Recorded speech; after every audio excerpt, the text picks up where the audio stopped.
Okay, the Honourable Member for Etobicoke North.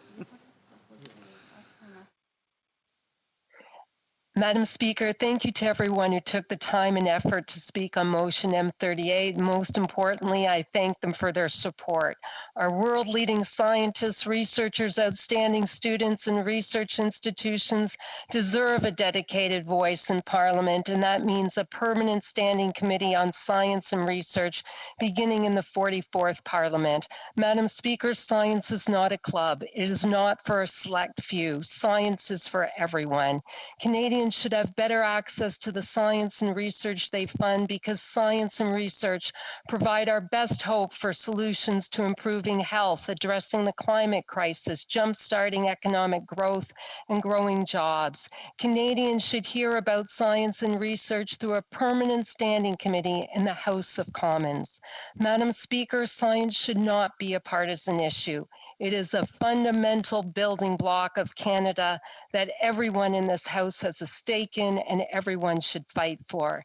And in a politically charged environment and a polarized world, science, evidence, and fact offer shared understanding and common ground. We need all sides of this House, all members of Parliament, fighting for fundamental and applied science and research to take a stand and to say we've learned from COVID-19, to say that we have finally learned what we always learn following a pandemic, namely that science, research, and public health matter, and not just when we are in crisis. Research institutions have a crucial role to play in both research and policy, in reviewing pandemic response, helping to define lessons, and ensuring that we are better prepared for a future pandemic and evidence-based policy. From a political perspective, science, research, and public health cannot just be hot or on government agendas during the pandemic and for the next few years. Rather, they require continual attention, nurture, and support for a better future environment and quality of life for all.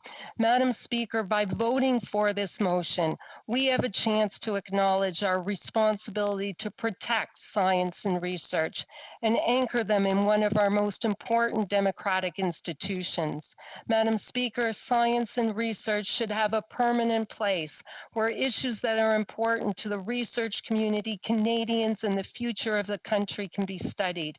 A place where scientists, researchers, and parliamentarians can come to know one another, where parliamentarians can get a better understanding of science and research, where parliamentarians can learn about Canada's research strengths in areas such as computer science applications, fuel cells, neurodegeneration, personalized medicine, bioinformatics, regenerative medicine, and about what is needed to make improvements and yield benefits to Canadians. It's time for scientists, researchers, and students to be given the key to the People's House. Madam Speaker, not only is the Standing Committee on Science and Research long overdue, it is also critically important to building the future Canadians deserve. After all, it is science and research that will bring this pandemic to an end, fuel our restart, and supercharge our economic recovery. Madam Speaker, let me be clear. Science and research have always mattered, and they will matter more than ever beyond this pandemic. We must turn the recovery from the pandemic into a real opportunity to build a better future, a future driven by knowledge, forged by curiosity, and a quest for understanding. Madam Speaker, I will finish by saying that science and research are a public good that we must all protect. One of the best ways to protect science is to have a dedicated standing committee in the House of Commons. My friends and colleagues, with this motion, we have an opportunity to do something really important, embed science and research in one of our most important democratic institutions and build a better future for all Canadians. Thank you, Madam Speaker.